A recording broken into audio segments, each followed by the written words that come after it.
শিক্ষার্থীরা কেমন আছো তোমরা? আশা করি ভালো আছো। অষ্টম শ্রেণীর গণিত বিষয়ের সর্বশেষ অ্যাসাইনমেন্ট নিয়ে হাজির হয়েছে আমি জেবা আক্তার। তো অ্যাসাইনমেন্টে যে বিষয়গুলো তোমাদের সামনে দেওয়া আছে, চলো আমরা সেই বিষয়গুলো একটু দেখে নিই। এখানে তোমাদেরকে সৃজনশীল প্রশ্ন দেওয়া আছে একটি, যেটি 6.2 এর আলোকে। এরপরে সংক্ষিপ্ত প্রশ্ন ক, সংক্ষিপ্ত প্রশ্ন খ, ক্রমান্বয়ে এখানে প্রশ্ন দেওয়া আছে টোটাল। এখানে কতে দেওয়া আছে 4টি প্রশ্ন আর খতে দেওয়া আছে 7টি প্রশ্ন। এরপরে একটি সৃজনশীল প্রশ্ন 3 নম্বরে একটি সৃজনশীল প্রশ্ন দেওয়া আছে। তো শিক্ষার্থীরা এখানেই তোমরা প্রথমেই দেখতে পাচ্ছ ক নম্বর প্রশ্নের উত্তর। তো আমরা চলো উত্তরটা আরেকটু ভালো করে দেখে নিই। ক নম্বর প্রশ্নটি আমাদেরকে যেখানে প্রশ্নে বলা হয়েছিল শিক্ষার্থীরা, আমরা প্রশ্নটা একটু দেখি আবারও। যেখানে প্রশ্নে শিক্ষার্থীরা বলা হয়েছিল রফিকের পিতা এবং রফিকের 5 বছর পূর্বে বয়সের অনুপাত ছিল হচ্ছে 10.4 এবং 5 বছর পর রফিকের পিতা ও রফিকের বয়সের অনুপাত দেওয়া আছে 2:1। তোমাকে প্রথম কতে বলা হয়েছে প্রদত্ত তথ্যের আলোকে সমীকরণ গঠন করো। তো সমীকরণ গঠন করার জন্য প্রথমেই তোমরা একটু যদি কোনো শব্দ শুনতে পাও তাহলে তোমরা বুঝতে পারবে এটা হচ্ছে আমার 4 বছরের বাচ্চার একটু দুষ্টামির শব্দ। তো তোমরা কিছু মনে করো না, আমরা উত্তরে চলে যাচ্ছি। এখানে আমাদের প্রশ্নটার উত্তর দেখো। প্রশ্নটার উত্তরে এখানে আমরা প্রথমেই যেটা ধরে নিব সেটি হচ্ছে পিতার বর্তমান বয়স। তো পিতার বর্তমান বয়স আমরা ধরে নিব x বছর আর রফিকের বয়স আমরা ধরে নিব y বছর। এরপরে 5 বছর পূর্বে তা আগের x-5 আর পরের যা হওয়ার জন্য আমরা প্রথমে 5 বছর পরের বয়সটা বের করার জন্য আমরা দেখা যাবে যে 5 যোগ করব। তো আমাদের প্রশ্নে যা দেওয়া আছে প্রশ্নের আলোকে আমরা সমীকরণ দুটো বের করে নিলাম। দেখো শিক্ষার্থীরা প্রথমে সমীকরণটা বের করলাম।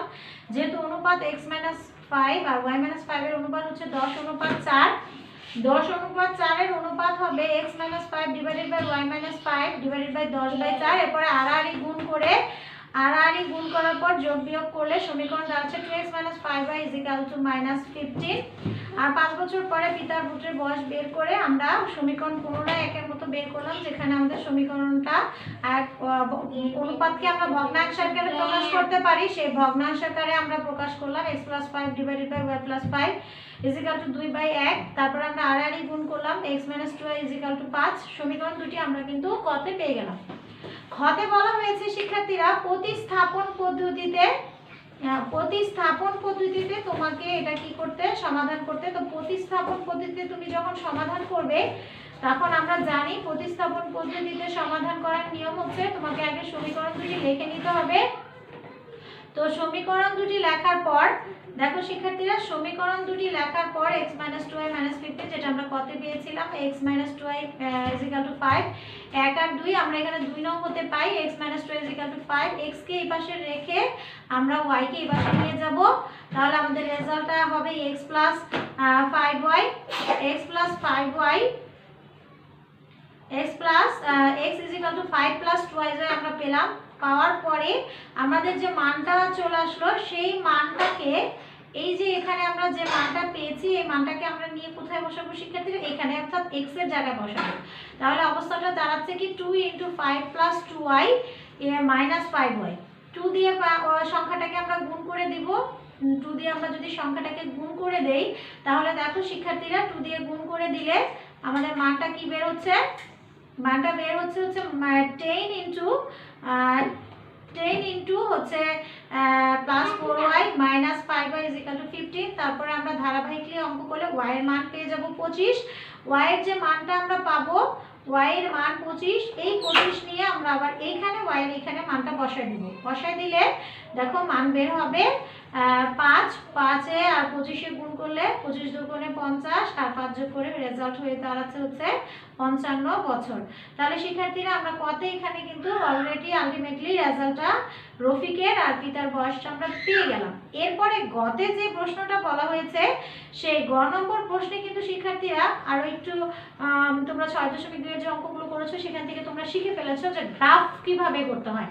তো গ্রাফের করার জন্য তুমি ক হতে প্রাপ্ত সমীকরণ ধরে লিখবে। প্রথমে 1 নং সমীকরণ নিবে, সেখান থেকে ওয়াইটাকে আমরা সবসময় মনে রাখবা এক্স আমাদের এখানে হচ্ছে ফাংশন সংখ্যা, আমরা এক্স এর মান বসিয়ে ওয়াই এর মানগুলো বের করব। দেখো আমি ক্রমান্বয়ে এক্স এর মানগুলো বসাইছি, এক্স এর মান 3 বসিয়েছি, এখানে এক্স এর মান খেয়াল করো শিক্ষার্থীরা, আবারও দেখাচ্ছি। এই যে দেখো আমরা এক্স এর মানটা এখানে ক্রমান্বয়ে বসাবো। তো এক্স এর মান বসালে এক্স এর মান প্রথমে আমি 0 বসিয়েছি, যে 5x + 2x ডিভাইডেড বাই 5 এর এখানে আমি ক্রমান্বয়ে x এর মান 0 বসিয়েছি, যাতে y এর মানটা বের হয়ে এসেছে 3। আবার x এর মান 10 বসিয়েছি, y এর মান 7, x এর মান বসিয়েছি 25, মান এসেছে 13, x এর মান 55, যেটা আমরা সমাধান হিসাবে পেয়েছিলাম সেখানে আমরা বসাবো হচ্ছে 25।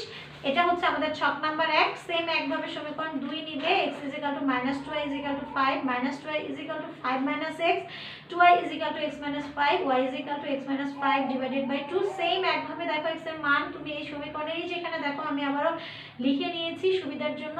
তাহলে 3 এর জায়গায় x এর জায়গায় 3 বসালে 3 থেকে 5 থাকবে হচ্ছে 2, 2 দিয়ে 2 কে ভাগ করলে -2। এভাবে ক্রমান্বয়ে আমি মানগুলো বসিয়েছি, বসানোর পর রেজাল্ট পেয়েছি। লেখার পর একটা বড় কাজ আছে, তোমরা জানো গ্রাফ করার আগে আমরা গ্রাফের কাগজগুলোকে আমরা কি করি, কত একক করে ধরেছি সেটা আগে বলে নিই। তাহলে আমরা আগে সেই কাজটা করব, অর্থাৎ ছক কাগজে প্রতি 1 ঘর সমান 1 একক ধরে ছক 1 এর 0,3, ছক 1 এর যে 0, 3, 10, 7 অর্থাৎ ভুজের মান আগে কোটির মান পরে লিখে, আবার ছকের 2 এর ক্ষেত্রেও সেম একইভাবে মানগুলো বসিয়ে আমরা স্থাপন করব, যেখানে তুমি দেখবা যে এর স্থানাঙ্ক ভুজ বাড়াবে 55, কোটি বের হবে 25, অর্থাৎ আমার খতেও প্রাপ্ত সমাধান ছিল 55 আর 25। তাহলে আমরা গ্রাফের মাধ্যমে তার সত্যতা যাচাই করতে পেরেছি, রেজাল্ট 1 হয়েছে।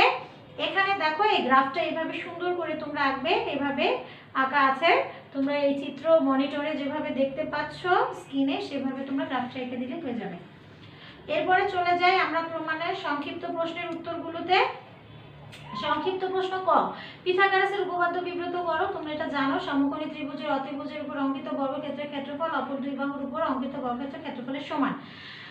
2 নম্বর বলা হচ্ছে একটি সমকোণী ত্রিভুজের একটি বাহু অতিভুজের অনুপাত দেওয়া আছে 5, 13, অপর বাহু কত? তাহলে আমরা ধরবো সমকোণী ত্রিভুজের একটি বাহু এবং অতিভুজের অনুপাত 5 আর 13 দেওয়া। আমরা এখান থেকে আমরা সমকোণী ত্রিভুজের একটি বাহুকে 5x আর বাহু অতিভুজটাকে 13x ধরে নিব, আর অপর বাহুটা সমান সমান y ধরে নিয়েছি। পিথাগোরাসের উপপাদ্য অনুযায়ী আমরা কি জানি, অতিভুজ স্কয়ার ভূমি স্কয়ার এখানে লম্ব। তাহলে একটি বাহুকে আমরা ভূমি ধরবো আর একটা বাহুকে আমরা লম্ব ধরবো।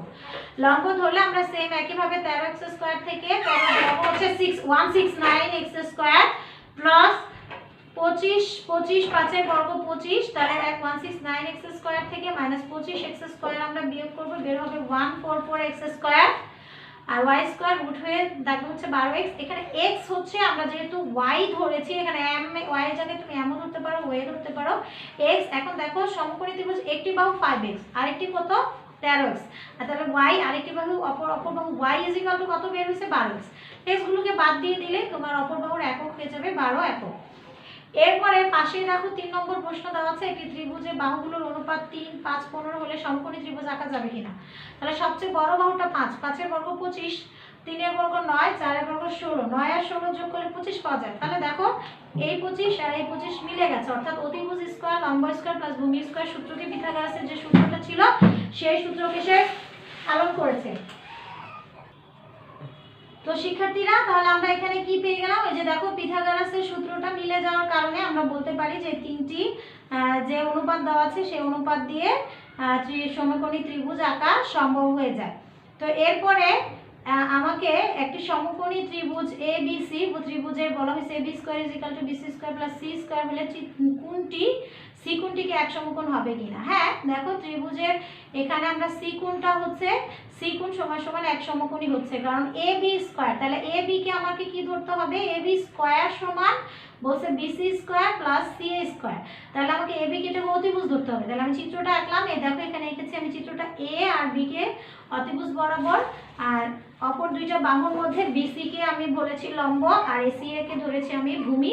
তাহলে সি কোণটি কয় ডিগ্রি হয়ে গেছে শিক্ষার্থীরা? এই যে সি ডিগ্রি সি কোণটা হয়ে গেছে আমাদের 90 ডিগ্রি। তাহলে আমাদের প্রমাণ হয়ে গেল। এরপরে আমরা খ নম্বর সংক্ষিপ্ত প্রশ্নে শিক্ষার্থীরা চলে যাচ্ছি। খ নম্বর সংক্ষিপ্ত প্রশ্নে প্রথম প্রশ্নে বলা হচ্ছে আয়ত আর আয়তক্ষেত্রের মধ্যে পার্থক্য। এখানে তোমরা যে কাজটি করবে শিক্ষার্থীরা, সেখানে হচ্ছে তোমরা আয়ত আর আয়তক্ষেত্রের সংজ্ঞা দিবে। আয়ত হচ্ছে কোনো চতুর্ভুজের বিপরীত বাহুগুলো পরস্পর সমান এবং প্রত্যেকটি কোণ সমকোণ হলে তাকে আয়ত বলা হয়। আর ওই আয়ত দ্বারা আবদ্ধ যে ক্ষেত্রটা, সেই ক্ষেত্রটাকেই বলা হচ্ছে আয়তক্ষেত্র। তাহলে আশা করি শিক্ষার্থীরা তোমরা আয়ত আর আয়তক্ষেত্রের পার্থক্যটা পাবে। এরপরে বলা হয়েছে কি শিক্ষার্থীরা? এরপরে বলা হয়েছে ট্রাপিজিয়ামের ক্ষেত্রের ক্ষেত্রফলের সূত্র লিখো। তাহলে তোমরা যে সূত্রটা লিখে দিবে, সূত্রটা হচ্ছে আমাদের কি, হাফ ইন্টু সমান্তরাল বাহুদ্বয়ের যোগফল ইন্টু এদের উচ্চতা। এরপরে ঘতে বলা হয়েছে ঘনক ও ঘনবস্তুর মধ্যে পার্থক্য লিখো। তাহলে ঘনক হচ্ছে আয়তকার ঘনবস্তুর দৈর্ঘ্য প্রস্থ উচ্চতা সমান হলে আয়তকার একটা ঘনবস্তুর দৈর্ঘ্য আর প্রস্থ যখন উচ্চতা সমান হয়ে যাবে, তার মানে মনে রাখো ঘনবস্তুর দৈর্ঘ্য প্রস্থ উচ্চতা সমান হলে তাকে ঘনক। আর ঘনবস্তু কোনটা? তাহলে যে সকল বস্তু বা পদার্থ কিছুটা স্থান দখল করবে, যাদের দৈর্ঘ্য প্রস্থ উচ্চতা আছে, তাকে বলা হচ্ছে ঘনবস্তু। তাকে কি বলবো আমরা? ঘনবস্তু। তাহলে ঘনবস্তুর মধ্যে যাদের দৈর্ঘ্য সমান প্রস্থ সমান উচ্চতা সমান হবে তারাই হচ্ছে ঘনক। আচ্ছা, এরপরে 4 নম্বর বলা হয়েছে সমভিত্তিক বেলনের ব্যাসার্ধ 3.75 সেন্টিমিটার এবং উচ্চতা 11.50 সেন্টিমিটার। বলছে সমভিত্তিক বেলনটির সমগ্র তলের ক্ষেত্রফল কত? এখানে বেলনটির 9টা মিস আছে, আশা করি তোমরা বুঝবে। দেওয়া আছে সমভিত্তিক বেলনের ব্যাসার্ধ আর সমান 3.75 সেন্টিমিটার, উচ্চতা দেওয়া আছে। বেলনের সামগ্রিক তলের ক্ষেত্রফলের সূত্র হচ্ছে 2 পাই আর ইন্টু আর প্লাস এইচ। তোমরা মানগুলো বসে ক্যালকুলেশন করলে উত্তর রেজাল্ট দিয়ে যাবে 359.320 বর্গ সেন্টিমিটার। শিক্ষার্থীরা এখানে হবে হচ্ছে বর্গ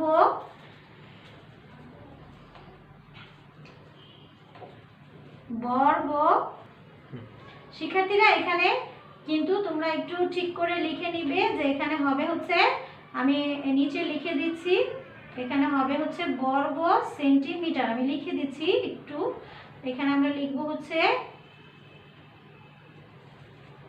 বর্গ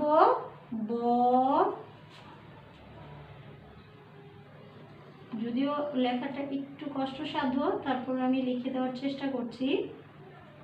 হ্যাঁ, বর্গ সেন্টিমিটার। আচ্ছা, তারপরে আমরা চলে যাব হচ্ছে পরে 5 নম্বর উত্তরে। একটি চতুর্ভুজ আঁকতে কমপক্ষে কয়টি উপাত্ত লাগে? 5টি অনন্য নিরপেক্ষ উপাত্ত প্রয়োজন হয়। যে কোনো বলছে একটা সরলরেখা বৃত্তকে সর্বাধিক কয়টি বিন্দুতে ছেদ করে? এক্ষেত্রে মনে রাখবে যে কোনো সরলরেখা একটি বৃত্তকে সর্বাধিক 2টি বিন্দুতে ছেদ করে। একটি চাকার ব্যাসার্ধ দেওয়া আছে 34 সেন্টিমিটার। চাকাটি একবার ঘুরলে কত সেন্টিমিটার দূরত্ব অতিক্রম করবে? তো একটা চাকা যখন শিক্ষার্থীরা ঘুরে, বৃত্তাকার কোনো বস্তু যখন ঘুরে, সেটা তার পরিধি বরাবর ঘুরে। তাহলে পরিধি বরাবর যখন ঘুরে তখন তার পরিধিটা বের করবা। তো পরিধি বের করলে একবার ঘুরলে তার পরিধির যে দৈর্ঘ্যটা দেখো, পরিধির চাকার পরিধির সূত্র 2 পাই আর 2 × 3.1416 × 34। তাহলে রেজাল্ট বের হচ্ছে 231.608 সেন্টিমিটার। এই একবার ঘুরলে সে এত সেন্টিমিটার দূরত্ব সে অতিক্রম করবে। তো শিক্ষার্থীরা এরপর আমরা চলে যাব হচ্ছে আমাদের 3 নম্বর যে সৃজনশীলটা দেওয়া আছে সেটাতে। চলো প্রশ্নটা একটু দেখে আসি। আমাদের 3 নম্বর প্রশ্ন কিন্তু দেওয়া ছিল শিক্ষার্থীরা, যে সৃজনশীল প্রশ্নটা খেয়াল করো। কোনো বর্গের পরিসীমা 12 সেন্টিমিটার এবং আয়তের বাহুর দৈর্ঘ্য 2 সেন্টিমিটার। চিত্রসহ ঘুড়ির সংজ্ঞা লিখো। অঙ্কনের বিবরণ সহ উদ্দীপকের আলোকে বর্গটি আঁকো। খতে অঙ্কিত বর্গের কর্ণকে উদ্দীপকের আয়তের কর্ণ ধরে তুমি কি করবে? আয়তের বাহুর দৈর্ঘ্য 2 সেন্টিমিটার ধরে আয়তটি আঁকো। তো এই জন্য তুমি যেটা করবে সেটা হচ্ছে, আমি আগেই বলে রাখছি, এই ভিডিওটার সাথে আমরা এখানে তোমরা চিত্রটা দেখতে পাচ্ছ। আচ্ছা, কতে হচ্ছে ঘুড়ি কাকে বলে? যে চতুর্ভুজের দুই জোড়া সন্নিহিত বাহু সমান তাকে ঘুড়ি বলে। চতুর্ভুজের ABAC BD বাই CD বাহুগুলো সমান, এর জন্য এটা ঘুড়ি। এখানে পরিসীমা দেওয়া আছে। পরিসীমাকে তোমাকে 4টা ভাগ করতে হবে। কিভাবে করতে হবে এটার ভিডিও আমরা দিব, তোমরা ভিডিওতে দেখে নিবে। প্রথমে এই যে এখান থেকে ধরে প্রথমে এই যে প্রথমে অর্ধেক করবা, তারপরে এই অর্ধেককে আবার তোমরা অর্ধেক করবা, তাহলে হয়ে যাবে শিক্ষার্থীরা 4 ভাগ। এই 4 ভাগকে নিয়ে তুমি এইখানে এই যে বিই রেখা নিয়ে এখান থেকে 4 ভাগের অংশ নিয়ে এখান থেকে বিসি কাটবে, এরপর লম্ব এক এক করবে। ইনশাআল্লাহ আমরা ভিডিওটির সাথে দিয়ে দিব কিভাবে আঁকতে হবে, সেখানে দেখে তোমরা শিখে নিতে পারবে ইনশাআল্লাহ। আচ্ছা আমি তারপরে চলে যাই, এরপরে হচ্ছে বর্ণনা আছে। তো শিক্ষার্থীরা বর্ণনাটা তো আমরা যেভাবে এঁকেছি, এই চিত্রটা যেভাবে এঁকেছি তার সাথেই বর্ণনাটা দেওয়া। সো বর্ণনাটা আশা করি তোমরা দেখেই লিখে ফেলতে পারবে, এখানে কোনো সমস্যা তোমাদের হবে না। আচ্ছা তাহলে আমরা পরের প্রশ্নের উত্তরে চলে যাই। এখানে তোমাকে একটা কাজ করতে হবে শিক্ষার্থীরা, এই যে তুমি যে বর্গটা এঁকেছিলা, আবার আগের স্লাইডে আমি দেখাচ্ছি, এই বর্গের এই কর্ণের মাপটা তুমি নিয়ে নিবা। এখানে এই কর্ণের মাপটা, হ্যাঁ এই কর্ণের মাপটা তুমি নিয়ে নিবা তোমার স্কেল দিয়ে। তুমি মাপার পরে যত ডিগ্রি যত সেন্টিমিটার পাবে সেই সেন্টিমিটার তুমি কর্ণের মাপটা নিয়ে নিবা। নিয়ে নেওয়ার পর দেখো আমি যেখানে মাপটা নিয়েছি সেখানে আমার ডি কর্ণের মাপটা হচ্ছে 4 সেন্টিমিটার। তোমার হচ্ছে কমও আসতে পারে, বেশি আসার সম্ভাবনা খুব কম, তবে হয়তো বা 3.9 এমনও আসতে পারে। আর বাহু তো 2 সেন্টিমিটার। এরপরে তুমি এই বর্ণনা অনুযায়ী আঁকবে, এটারও ভিডিও আমরা দিয়ে দিব। তাহলে এভাবে তোমরা তোমাদের অ্যাসাইনমেন্ট শেষ করতে পারবে। ধন্যবাদ সবাইকে। তবে হ্যাঁ মনে রেখো, অ্যাসাইনমেন্টের পরে কিন্তু তোমাদের সাথে মজাদার অঙ্কের কিছু কৌশল নিয়ে আমি তোমাদের সামনে অষ্টম শ্রেণীরই কিছু অঙ্কের সলভ নিয়ে তোমাদের সামনে উপস্থিত হব। আমাদের সাথে থেকো, আমাদের চ্যানেলের সাথে থেকো। ধন্যবাদ। প্রিয় শিক্ষার্থীরা, তোমাদের গ নম্বর প্রশ্নে যেটি দেওয়া আছে সেটি হচ্ছে একটি আয়তের কর্ণ হচ্ছে আমরা যে বর্গটি এঁকেছিলাম সেই কর্ণের সমান, ওই বর্গের যে কর্ণ সেটি নিতে বলা হয়েছে। আর এখানে তার আয়তের একটি বাহু 2 সেন্টিমিটার দেওয়া আছে, তার সমান করে তোমাকে আয়তটি আঁকতে হবে। তো প্রিয় শিক্ষার্থী, আমরা বর্গটির কর্ণর মাপ পেয়েছি হচ্ছে 4 সেন্টিমিটার। তোমরা কি করবে, তোমরা যে চিত্রটি আঁকবে, আঁকার পর এই যে দেখো বর্গের চিত্রটি, এখানে স্কেল দিয়ে এভাবে ধরে কর্ণের মাপটি নিয়ে নিবে, যেটি আসে হচ্ছে 4 সেন্টিমিটার। তাহলে আমরা এই যে এখান থেকে যে কর্ণটি পাওয়া যাচ্ছে সেটি, আমরা এখানে কর্ণ পেলাম 4 সেন্টিমিটার, আর বাহুর দৈর্ঘ্য আছে 2 সেন্টিমিটার। তোমাকে কি করতে হবে, এটি দিয়ে আয়ত আঁকতে হবে। আমরা জানি আয়তর প্রত্যেকটি কোণ 90 ডিগ্রি থাকে। এই জন্য প্রথমেই তুমি একটি রেখা নিবে, যেখানে বিই থেকে, অর্থাৎ আমরা একটা রেখা নিয়ে রশ্মি নিয়েছি যেটা হচ্ছে বিই। আমরা বিই থেকে শিক্ষার্থীরা কি করব, প্রথমেই এই যে আমাদের 2 সেন্টিমিটার এ আছে, এর সমান করে আমরা এখানে কেটে নিব। কেটে নিলাম বিসি। এরপরে আমরা এখানে সে আগের মতো বর্গের মতো করে এখানে 90 ডিগ্রি লম্ব আঁকবো।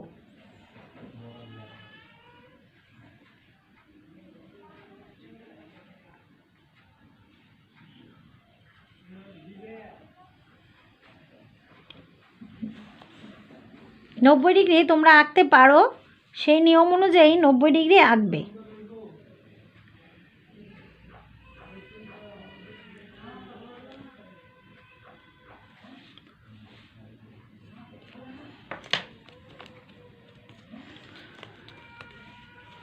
এখানে 90 ডিগ্রি আমরা এঁকে নিলাম, অর্থাৎ লম্ব আঁকছি, বিএফ লম্ব আঁকলাম। এর পরের কাজ কি শিক্ষার্থীরা, যেহেতু এখানে কর্ণ আছে এই জন্য তুমি প্রথমে এখানে সি এর মাপ নিয়ে বিএফ থেকে এ অংশ কাটে নেবে। আবার সেম একভাবে বিকে কেন্দ্র করে কোণাকুণি এখানে ডি এর মাপ দিয়ে এঁকে নিবে। এরপরে তুমি কি করবে শিক্ষার্থীরা, এখানে একে কেন্দ্র করে এখান থেকে আবার এর অংশ কেটে নিবে। তাহলে এই বিন্দুগুলো যোগ করলে হয়ে যাবে সামুদ্রিক। প্রিয় শিক্ষার্থীরা, তোমাদের গ নম্বর প্রশ্নে যেটি দেওয়া আছে সেটি হচ্ছে একটি আয়তের কর্ণ হচ্ছে আমরা যে বর্গটি এঁকেছিলাম সেই কর্ণের সমান, ওই বর্গের যে কর্ণ সেটি নিতে বলা হয়েছে। আর এখানে তার আয়তের একটি বাহু 2 সেন্টিমিটার দেওয়া আছে, তার সমান করে তোমাকে আয়তটি আঁকতে হবে। তো প্রিয় শিক্ষার্থী, আমরা বর্গটির কর্ণর মাপ পেয়েছি হচ্ছে 4 সেন্টিমিটার। তোমরা কি করবে, তোমরা যে চিত্রটি আঁকবে, আঁকার পর এই যে দেখো বর্গের চিত্রটি, এখানে স্কেল দিয়ে এভাবে ধরে কর্ণের মাপটি নিয়ে নিবে, যেটি আসে হচ্ছে 4 সেন্টিমিটার। তাহলে আমরা এই যে এখান থেকে যে কর্ণটি পাওয়া যাচ্ছে সেটি, আমরা এখানে কর্ণ পেলাম 4 সেন্টিমিটার, আর বাহুর দৈর্ঘ্য আছে 2 সেন্টিমিটার। তোমাকে কি করতে হবে, এটি দিয়ে আয়ত আঁকতে হবে। আমরা জানি আয়তর প্রত্যেকটি কোণ 90 ডিগ্রি থাকে। এই জন্য প্রথমেই তুমি একটি রেখা নিবে, যেখানে বিই থেকে, অর্থাৎ আমরা একটা রেখা নিয়ে রশ্মি নিয়েছি যেটা হচ্ছে বিই। আমরা বিই থেকে শিক্ষার্থীরা কি করব, প্রথমেই এই যে আমাদের 2 সেন্টিমিটার এ আছে, এর সমান করে আমরা এখানে কেটে নিব। কেটে নিলাম বিসি। এরপরে আমরা এখানে সে আগের মতো বর্গের মতো করে এখানে 90 ডিগ্রি লম্ব আঁকবো।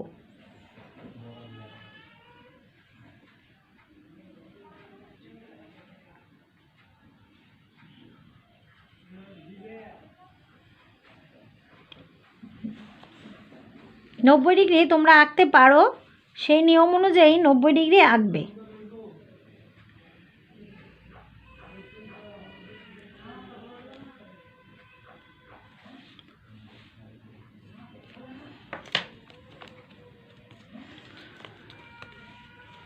এখানে 90 ডিগ্রি আমরা এঁকে নিলাম, অর্থাৎ লম্ব আঁকছি, বিএফ লম্ব আঁকলাম। এর পরের কাজ কি শিক্ষার্থীরা, যেহেতু এখানে কর্ণ আছে এই জন্য তুমি প্রথমে এখানে সি এর মাপ নিয়ে বিএফ থেকে এ অংশ কাটে নেবে। আবার সেম একভাবে বিকে কেন্দ্র করে কোণাকুণি এখানে ডি এর মাপ দিয়ে এঁকে নিবে। এরপরে তুমি কি করবে শিক্ষার্থীরা, এখানে একে কেন্দ্র করে এখান থেকে আবার এর অংশ কেটে নিবে। তাহলে এই বিন্দুগুলো যোগ করলে হয়ে যাবে সামুদ্রিক। প্রিয় শিক্ষার্থীরা, আমরা কি করলাম খেয়াল করো শিক্ষার্থীরা, এখানে সিকে কেন্দ্র করে ডি এর মাপ নিয়েছি, আবার বিকে কেন্দ্র করে এখান থেকে কিসের মাপ নিয়েছি, ডি এর মাপ। নেওয়ার পরের কাজ কি, আবার তুমি এই এ বিন্দুর মাপ নিয়ে, এ রেখাটুকুর মাপ নিয়ে এ বিন্দুকে কেন্দ্র করে এখান থেকে এর মাপ নিয়ে কেটে নিবে। নেওয়ার পর আমি আগে বিন্দুর নামগুলো লিখে নিচ্ছি। এখানে এ আর এই বৃত্তচাপ দুটি ডি বিন্দুতে ছেদ করে। তখন তুমি কি করবে, এখানে এই রেখাগুলো, এই যে বিন্দু সি ডি, এটা আর এ আর ডি বিন্দু যোগ করে দিবে।